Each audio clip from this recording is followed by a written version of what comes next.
India നടത്തിയ ബാലാകോട്ട് പ്രത്യാക്രമണത്തിൽ 250 ഭീകരരെ വധിച്ചെന്ന അമിത്ഷായുടെ വാദത്തെയും രാഷ്ട്രീയ മുതലെടുപ്പിനെയും പരിഹസിച്ച് കോൺഗ്രസ് നേതാവും പഞ്ചാബ് മന്ത്രിയുമായ നവജോത് സിംഗ് സിദ്ധു രംഗത്ത്. ബാലാകോട്ട് പ്രത്യാക്രമണത്തിൽ 250 ഭീകരരെ വധിച്ചെന്ന് BJP അധ്യക്ഷൻ അമിത്ഷാ പറഞ്ഞതിന് പിന്നാലെയാണ് കോൺഗ്രസ് നേതാവിന്റെ പ്രതികരണം. ബാലാകോട്ട് ആക്രമണത്തിൽ തീവ്രവാദികളെയാണോ അതോ മരങ്ങളെയാണോ പിടിതെറിഞ്ഞതെന്ന് നവജോത് സിംഗ് സിദ്ധു ചോദിക്കുന്നു. രാജ്യം പോലെ വിശുദ്ധമാണ് സൈന്യം, അതുകൊണ്ട് തന്നെ സൈന്യത്തെ രാഷ്ട്രീയവൽക്കരിക്കരുത്.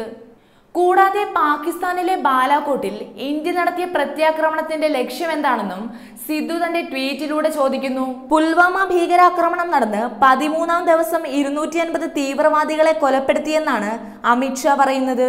ഇതുവരെ മരിച്ച ഭീകരരുടെ കണക്ക് ഔദ്യോഗികമായി സ്ഥിരീകരിച്ചിട്ടില്ലാത്ത സാഹചര്യത്തിലാണ് അമിത്ഷാ ഗുജറാത്തിൽ തെരഞ്ഞെടുപ്പ് റാലിയിൽ ഇങ്ങനെയൊരു വെളിപ്പെടുത്തൽ നടത്തിയത്. ഭീകരാക്രമണത്തിന് ശേഷം നമ്മുടെ സൈന്യം പാകിസ്ഥാനിലേക്ക് കടന്നു ചെന്ന് മിന്നലാക്രമണം നടത്തി. സൈനികരുടെ ജീവന് പകരം ചോദിച്ചു. പുൽവാമയ്ക്ക് ശേഷം എല്ലാവരും വിചാരിച്ചു മിന്നലാക്രമണം ഉണ്ടാകില്ലെന്ന്.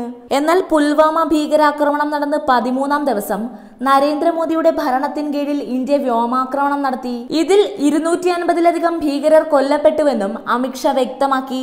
ബാലാകോട്ട് ആക്രമണത്തെയും പുൽവാമ ഭീകരാക്രമണത്തെയും രാഷ്ട്രീയവൽക്കരിക്കരുതെന്ന് നേരത്തെ പ്രധാനമന്ത്രി നരേന്ദ്രമോദി ആവശ്യപ്പെട്ടിരുന്നു. എന്നാൽ ഇപ്പോൾ തിരഞ്ഞെടുപ്പ് റാലിയിൽ തന്നെ ഇന്ത്യ നടത്തിയ പ്രത്യാക്രമണത്തെ ഉന്നയിച്ച് രാഷ്ട്രീയ മുതലെടുപ്പ് നടത്തിയിരിക്കുകയാണ് അമിത്ഷാ.